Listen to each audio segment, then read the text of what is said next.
Welcome, everybody, to another episode of Dirty Habits. It's Brother Chris and Brother Justin. Today we're sporting our new merch, as you can see, from our Dirty Habits logo that was created by Brother Justin. And what we want to do today is we actually had the privilege, I guess, of getting tickets to get advanced screening and showing of the Father Stu movie coming out in April. And so we wanted to kind of give you our 2 cents worth, let you know what we thought of it, how we felt about the movie, and let you know if we recommend it or not. So with that, let's go ahead and get started. Justin, how about you? What did you think of the movie? Overall, if you want to give a little background too, maybe. Yeah. So Father Stu is based on a true story about, I don't know his full name. Stuart Long? Father Stuart Long. Okay. Yeah, so Father Stuart Long, man, I'm going to butcher a lot of stuff here.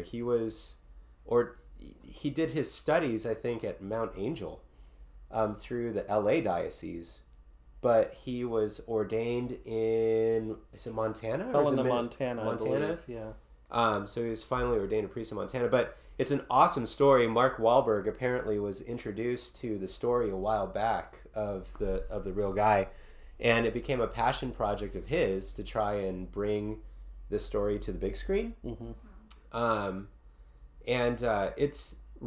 It's a story about the problem of evil. Mm-hmm. That's embodied in this guy, Father Stu, because Father Stu, before he's ordained, he lives a really self-destructive lifestyle, and he sort of comes into he comes into the church because of a girl that he's chasing. Right, even in a underhanded way. We did it the opposite way, where the girls came into the church because they were chasing us.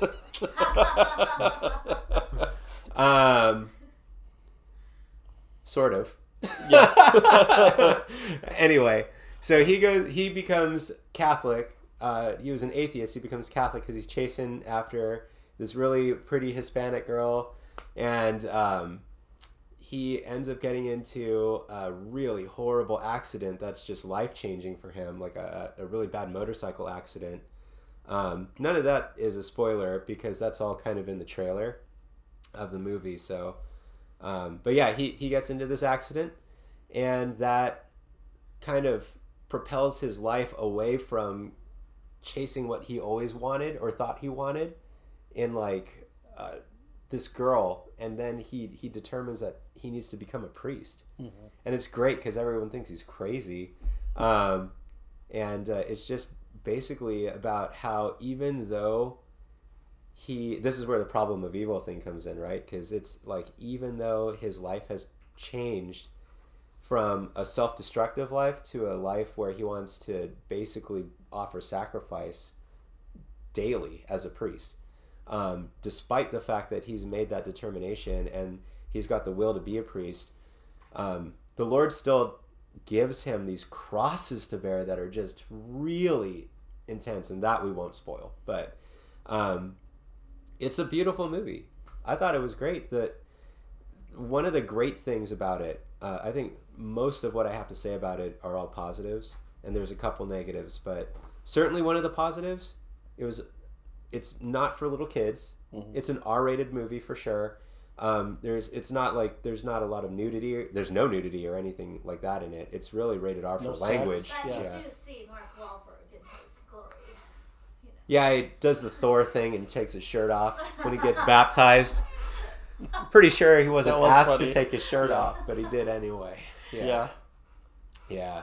So he takes his shirt off, and makes all of the ladies in the congregation blush when he gets baptized. But the language isn't cleaned up or anything. It feels authentic. And there's one moment in the movie where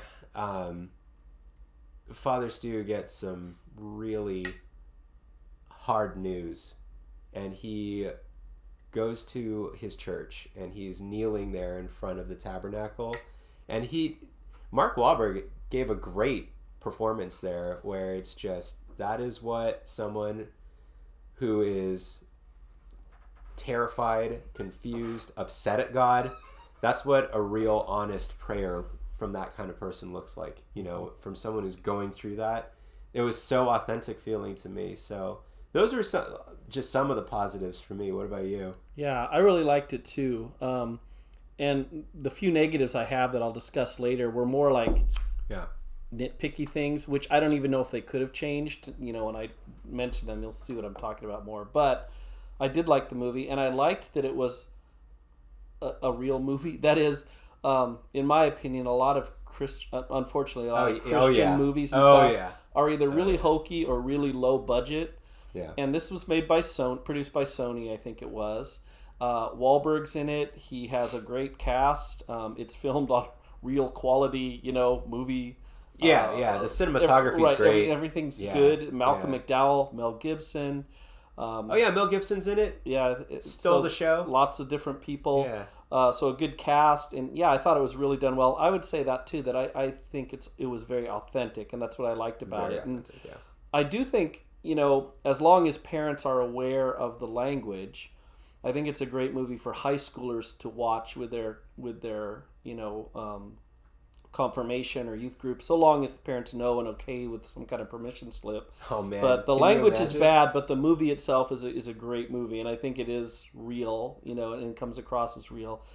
And I love kind of sort of the weird things too, like before he gets in the accident, there's that strange long-haired guy talking to him about like he should be grateful. Yeah, Street Jesus. And then he suddenly goes, Street Jesus. "Don't drive home." Yeah. Don't drive home. Yeah. And then of course he goes, "What's that guy drinking?" And the bartender's all water. And then when he gets in the accident, after he's recovering, he goes back to the bar trying to figure out who this guy is. And they're like, "I never saw that guy before or after." It's almost like his guardian angel telling him, "And don't do what you're going to do." I wonder tonight. if there's a biography written about the guy where it mentions that or something. I don't know, but I did know that when I wanted to find out a little more about him because the story was so interesting, when I put in his name, the first thing to pop up, ironically, was his real obituary. Mm-hmm. And even in the obituary, it had the story about the woman, like who brought him into the faith. For him for the wrong reasons, but ultimately made it. So I think a lot of it, they had to condense a lot into that story from his early life as a boxer and then tried to make it in Hollywood and then his whole seminary life and life with her, and then what happens at the end of his life of what's going on and stuff. How many high school students though would watch this right in like a youth group or something? Yeah. Immediately sweating bullets, right? Like, oh no, I'm here because of the girl. Like, what if God wants me to be a priest? And it's like, listen, gentlemen, every single one of you should be discerning whether or not you should be a priest. Period. Yeah. Every single one of you. It took us years to figure out that we're supposed to be married. Like, that's just something that everyone should do. Not to each other. Jeez. Goes without saying. But, and actually, girls, the young ladies of the church should be discerning whether or not they should be consecrated also. That should just be something that everyone discerns, whether or not you're called to be married. Yeah. You might not be. And I did like the scenes. I thought a lot of them were, for the most part, authentic. I know Quinn has her quibbles that we'll let her talk about later with some of the people's acting. But but for example, I think the scene is great where after he's had his accident and she doesn't know what he's been going through in his discernment and what's happening.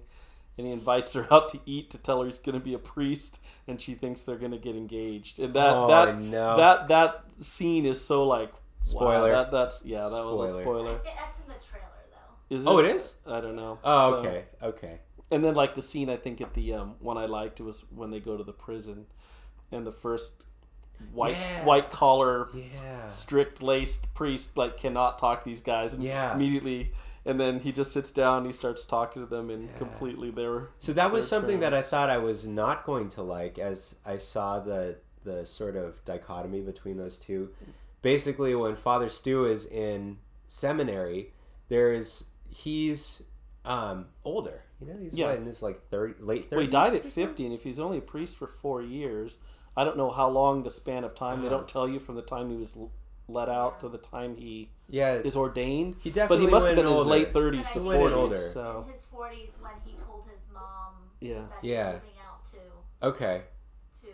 California. Wow. So he's in seminary as an old guy, but then there's a young seminarian. Yeah. who kind of looks down at him, you know?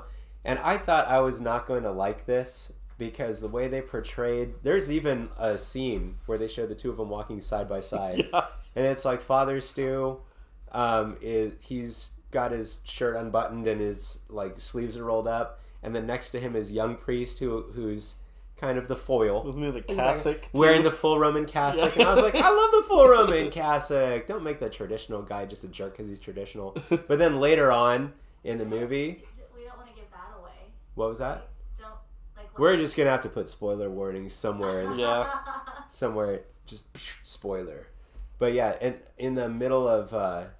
So later imagines on, beating him up, and you don't know if it's his dream or not for a minute. no. You're like, wow. That was kind of funny. He imagines beating up the guy while they're walking, and then it cuts to like what's really happening, and he like crosses himself. Yeah. Like, nah, I'm gonna say a prayer instead of beating him up. It's kind of funny. Yeah, really. But yeah. later on, they do show like Father Stu wearing Right. the Roman cassock. It's not a traditional. All traditionalists are like, like stuck up and too strict and don't know how to talk to the people. That wasn't the Right. point the movie was trying to make at all. It was really just the mentality of that priest or that seminarian. And then you find stuff out about him later too that he confesses that are interesting. Yeah, and shows- very interesting. Yeah, So- I mean, What didn't you like? well, the things I didn't like weren't really things I think that you could change too much. They probably could have toned the language down a bit, and still it would have been authentic enough without having to be kind of over the top. But that's not really, that's one I just thought of. But I was thinking more because it is so condensed. There's a lot you have to kind of figure out as as it goes on. Not necessarily as flashbacks per se. But so it's a little confusing about the whole family dynamic up to the early part. Right, They just show a scene of him dancing when he's like 12 or 13, and you're like, okay. Yeah, and yeah. then so in the beginning, the first few minutes, I was kind of like, oh, this is kind of weird. Yeah, movie. I wasn't sure definitely. where it was going. Definitely. That was one. I can't think of my other one right now. But like I said, I don't know if you can fix that. I mean, unless you want the movie to be so extremely long to be able to cover all this stuff, because the guy really had like 3 lifetimes. His lifetime prior to seminary, or actually maybe even more of that, his lifetime as a boxer. In his early life, his life as an early Catholic, we don't know where his belief is because he's about the girl, to then his lifetime as a priest and seminarian, to then his time as a priest. And so, realistically, I don't know how you could condense that unless you re-edit and do it slightly differently. But I did feel sometimes that like I was missing kind of information to make it. And I wish they had spent a little more time. I still think they did a good job, especially again time-wise. But I wish they had shown a little bit more of that period of time after the wreck, before entering the seminary, of his real struggle. I was just going to say they that. just kind of blurred, the montage of him just gonna say praying and that. walking and doing a rosary here and there and doing this. But I Yeah. really wanted to see a little bit more. Or have him reference it. Right, or talk about like it. How much... I mean, he has a vision while he's almost dead, Right. after the accident. And it's like he doesn't really reference it anymore in the movie. Mm-hmm. Something that I don't like, too, with this kind of story, and this always happens, and it just bothers me so much. They end it with a title slug that tells you, and then Father Stu died 5 years later, or whatever, Like, he was a priest for this long, and then he passed away. Great. So, you ended the movie like, to me, it always feels whenever a movie does that, that it's ending in media res. Like, you're in the middle of the story. Like, American Sniper felt that way to me. Mm-hmm. You go through the guy's whole story, and then you basically end it with, like, a caption. Right, yeah. I hate it when movies do that. So I clocked the movie in at just under 2 hours. We sat down, and the movie started at like 7:02, and it was over at 9 p.m. And I was thinking, like, I could have done it with 10 or 15 more minutes if you wanted to show me, like, more of him as a priest. Yeah. That's the thing is, like, the whole movie crescendos to him finally getting ordained, and then it's basically over. Right, yeah. Like, what? He obviously had a huge... following impact. all the people coming to confession. Yeah. Yeah. Yeah. Why not show some of that and then show us, show us his death. You know how have you ever seen Band of Brothers? Oh yeah. Yeah. The original time I went through, I haven't seen it in years, but Oh, I love man. that show. The way that it ends is it's like it's a voiceover that the main character One of of the that guys, show, yeah. Major Dick Winters, it's almost like he's reading out of his diary about where all of his friends wound up. That's, I think, a better way to do it if you have to do it that way, like where it just ends abruptly instead of the caption at the bottom of the screen. Yeah. I hate that. It's okay to start a movie that way, like Star Wars. Right. Big old scrolling caption, but ending it. Yeah. It's Yeah. funny though. I mean, overall, I really did like it, and I Yeah. have to admit, I'm not a person who generally likes religious movies, at least in like more modern ones, like things about the medieval age, the Middle Ages stuff. I think that those are cool, or Mel Gibson's The Passion of the Christ. But I'm really not a big Christian movie or music fan. I have to admit, because a lot of times they're hokey or just. But this movie I really enjoyed, and I thought they stayed true to it. He didn't suddenly become a priest and then he's like now I'm super holy and I'm not gonna Like Homer Simpson after he gets baptized. and it didn't exactly and it didn't Hollywood it up, I don't think, too much. I mean, there were some things that maybe are a little more exaggerated, but I think at the most part the story was like, I think Wahlberg really did want to tell the story as close as he could and tried to keep it in those bounds of like what really was happening, what it would be like. And the transformation that Wahlberg went through. I read he gained 40 pounds for that movie. And it shows, man. Yeah. It's gigantic. I did. I liked the movie a lot, though. I would definitely recommend it.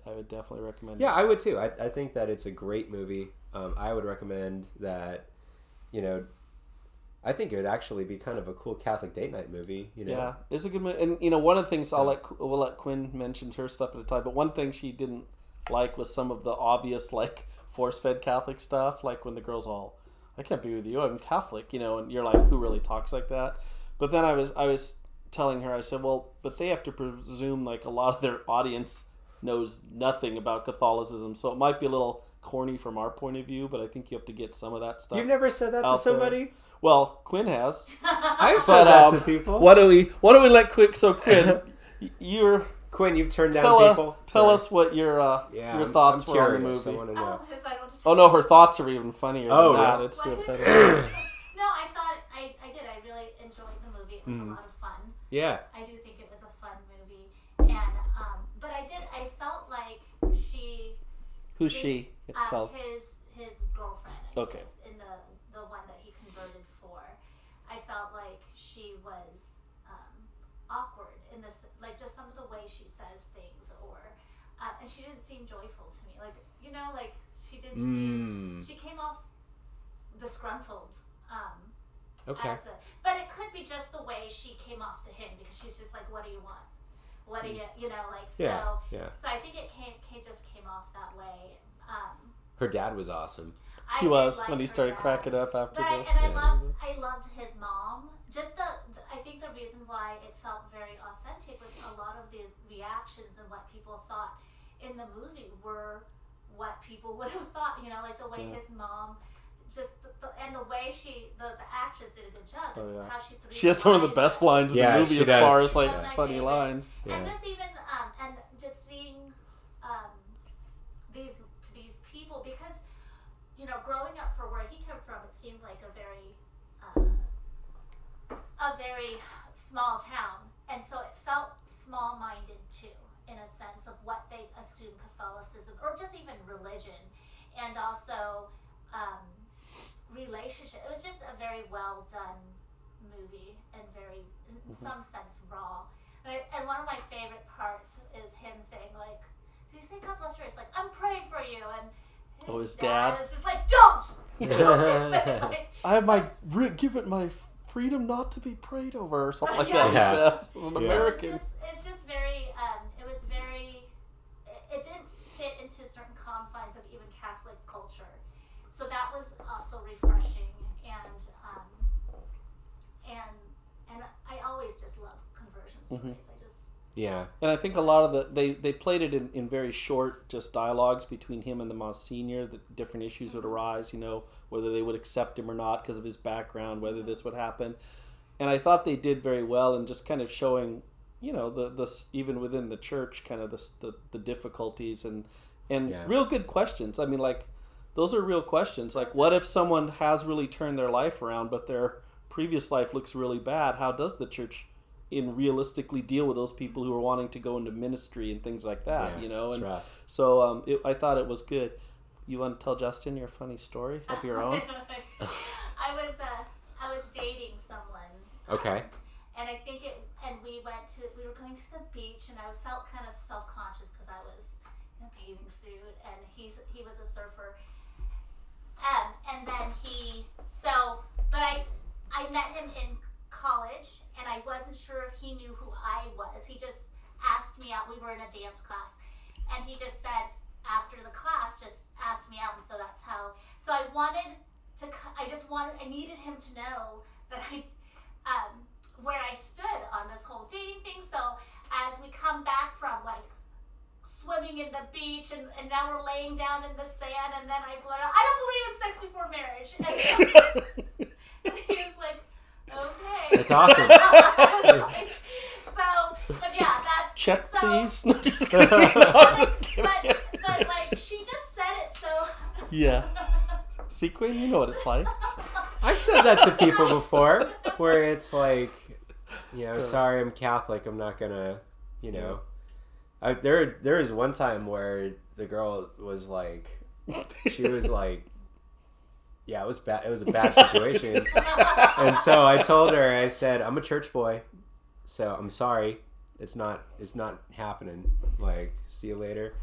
Like, I could see someone saying, I can't date you, I'm Catholic, because, So I thought that was realistic in the movie. Well, we should come up with, since we've done so many reviews now, I guess we should come up with, like, a standard sub-channel, or a sub-playlist. But we should have, like, a little thing. Should we go, out of 5, what would you give this movie? Oh, out of 5? 5 rosaries. I don't know. Yeah, out of 5 decades, I would give it 4 decades of my rosary, because I think that again, we didn't get a lot of him as a priest, and apparently that's what really moved people by him. Not just his conversion story, but really his ministry as a priest obviously touched people, because like they make a point of saying, all these people are coming to go see him, but you don't really know why. They don't really explain why. You kind of assume it's because he gives good advice, but I would have liked to have seen more of that. And heck, like, have the end be hit like the end of Gran Torino. Like, have the end be his funeral, and have people the really talking last about thing him, be or someone different talking things. about him or something. Yeah, Yeah. that would have been great. But aside from that, yeah, I thought it was an awesome movie. Yeah, I'd probably give it a 4 to 4.5. I liked it a lot. I thought it was really well done, especially in this day and age for Catholic movies and things. I think it's a good, realistic thing of evangelization, in the sense of, especially for people who are already Catholic men who are looking at that and having those struggles, or maybe come from a bad background themselves as Catholics or non-Catholics, but are drawn to things. So yeah, I think it was a great really well message done. too, because Yeah, if you could sum up the message of the whole movie, it really is, just because you decide to follow God, no matter how much you give, it doesn't mean that he's going to make it easy for you. It doesn't mean that things are just suddenly going to be easy. Like, God challenges you to keep being better and better and better, and it's always a challenge that's kind of commensurate to the person.